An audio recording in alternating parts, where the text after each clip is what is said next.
Hey everyone, welcome back to the Flow Labs. I'm so excited to see you here because today we're going to learn one of the most important concepts in programming, functions, also called methods. In our last video, we built an awesome input system for our guess a number game, but I bet you noticed something. Our code had a lot of repetition. We wrote almost identical code for detecting each number key from 0 to 9. That's a lot of copy and paste. Well, today we're going to fix that using the magic of functions. Think of functions like creating your own custom tools. Instead of doing the same task over and over again manually, you create a tool once and then use it whenever you need it. By the end of this video, our messy, repetitive code will become clean, organized, and much easier to understand. Plus, you'll have learned a skill that every professional programmer uses every single day. So grab your favorite drink and let's dive into the wonderful world of functions. Before we start coding, let me explain what functions are using a real-world analogy that'll make everything crystal clear. Imagine you work at a sandwich shop. Every day, you make hundreds of sandwiches. Now, you could describe the entire sandwich making process every single time. Take 2 slices of bread, spread butter on one slice, add lettuce, add tomato, add cheese, add meat, put the other slice on top, cut diagonally. But that would be exhausting and inefficient. Instead, you create a recipe called Make Sandwich and write down all the steps once. Then, whenever someone orders a sandwich, you just follow your Make Sandwich recipe. That's exactly what functions are in programming. They're like recipes that contain a set of instructions. You write the recipe once, give it a name, and then you can use it as many times as you want by simply calling its name. In our keyboard input code, we're currently writing the same recipe for detecting each key. Check if key was pressed, add digit to string, show debug message. We're doing this 10 times for numbers 0 through 9. Functions will let us write this recipe once and reuse it for all 10 numbers. Much cleaner, much smarter. In programming, we use 2 terms, functions and methods. They're basically the same thing. In Unity and C#, we usually call them methods, but don't worry about the terminology. They both mean a reusable piece of code with a name.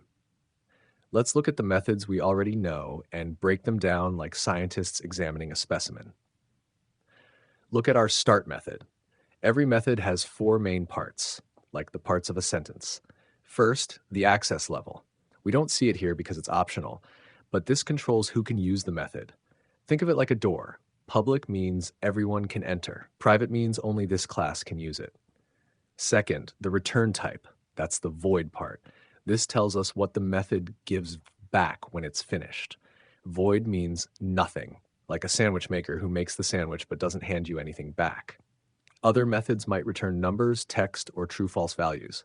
Third, the method name. That's start.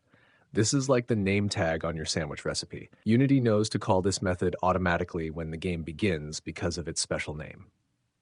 Fourth, the parameters. Those empty parentheses. Parameters are like ingredients you pass to your recipe.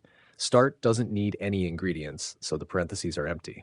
But we could have methods that need information to work with. Let's look at update 2. Same structure.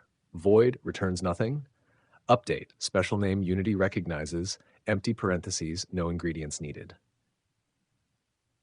Now here's the cool part. We can create our own methods with our own names. Unity gives us start and update, but we can make methods called anything we want. Make sandwich, check keyboard, play music, or calculate score. Let's create our first custom method to handle number key presses. Instead of repeating the same code 10 times, we'll write it once and reuse it. Here's our current repetitive code for the number 0. Let's turn this into a reusable method. We'll create a method called handleNumberKey.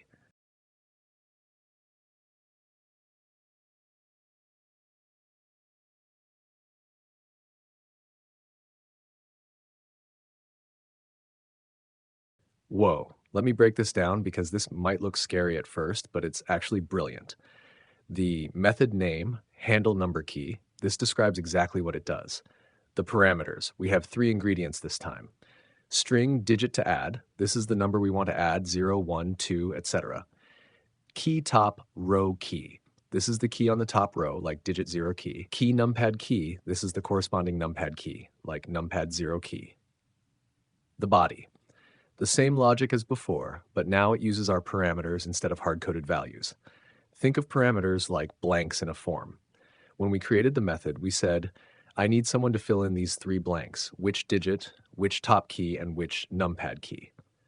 When we use the method, we fill in those blanks with specific values. Now, instead of writing 10 separate if statements, we can call this method 10 times with different parameters. Look how much cleaner that is. One line instead of 4 lines for each number. Now let's replace all that repetitive code in our update method. Instead of having 10 separate if statements, we'll have 10 simple method calls. Beautiful. Our update method is now much more readable.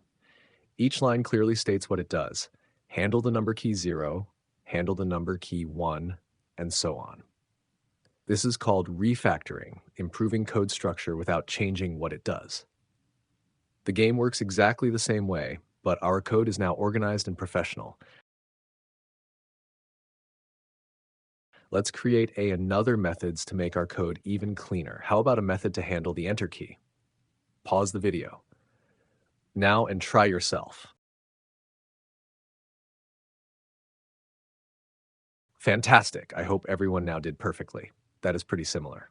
Just create a method name, handle enter key, and move the code related to enter key from update method to our function. And finally call the function at the place where the code was before. Now our update method becomes super clean and readable. Look at that. Our update method now reads like a story. Handle number keys, handle enter key. Anyone reading this code immediately understands what's happening. Let me tell you why what we just did is absolutely brilliant and why every professional programmer uses methods. First, reusability. We wrote the number key logic once and used it 10 times.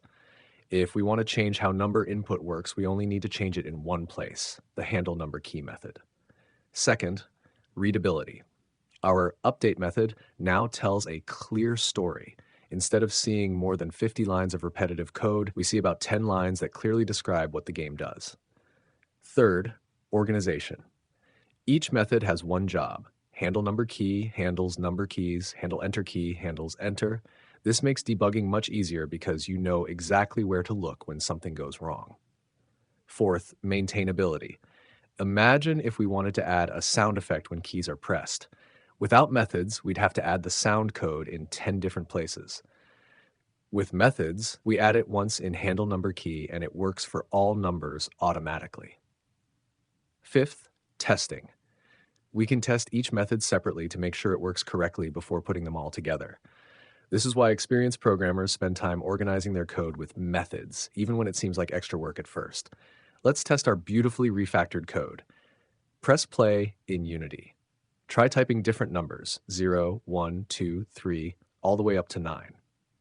Try using both the top row keys and the numpad keys. Everything should work exactly the same as before. Try enter to submit your number. Perfect. The game works identically to before, but our code is now organized, professional, and much easier to understand and maintain.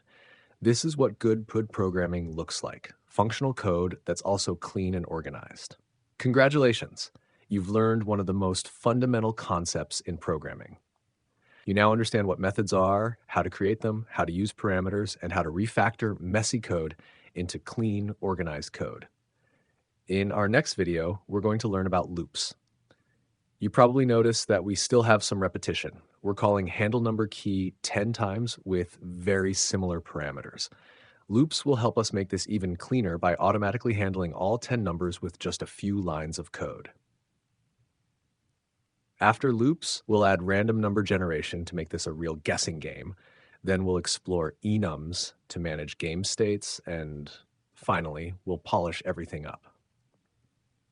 You're making incredible progress on your Unity journey. You started with basic variables, learned about start and update, mastered the input system, and now you understand methods. These are the building blocks that every Unity developer uses. If this video helped you understand methods and code organization, please give it a thumbs up. And if you're enjoying this step-by-step approach to learning Unity, hit that subscribe button and ring the notification bell. I love reading your comments, so let me know what part of methods was the most helpful. Are you excited to learn about loops next? Keep practicing, keep experimenting, and remember, clean code is not just about making things work, it's about making them work beautifully. I'll see you in the next video where we'll make our code even more elegant with loops. Until then, happy coding!